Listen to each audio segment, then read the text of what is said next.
عاد إذا وقت أدركنا ما قصر والربع.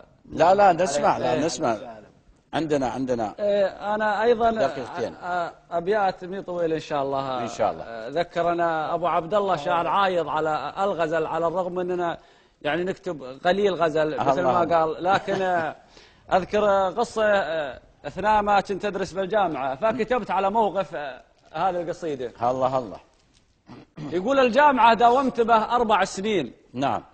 الجامعة داومت به 4 سنين، طبعا بعضهم بالغرور اتهموني تدري بدوي، صعب التعايش ولا لين ولا هو ضرور المجتمع يفهموني. أذكر عدد طلابنا كانوا 2000، شافوني ماني يمهم وتركوني، والنوب لحية زودت بلة الطين، المهم قاموا كلهم يكرهوني.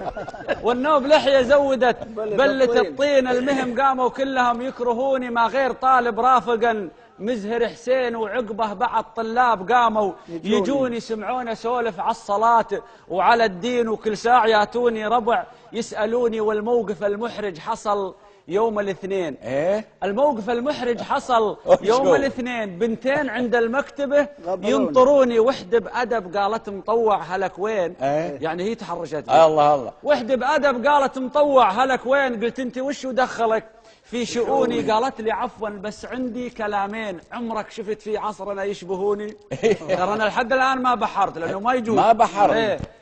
النظرة الأولى يقول لك حلال. عمرك شفت في عصرنا بس خاف يتشلب. عمرك شفت في عصرنا يشبهوني؟ الله يجيرك يوم بحرت به زين، الله يجيرك يوم بحرت به زين. وقفا عن الترميش ساعة عيوني وحاولت أبين ما تهز المزايين، لكن توضح من تعابير لوني والراية البيضة تظل الشياطين. بغيت أصد من الحياة وشجعوني.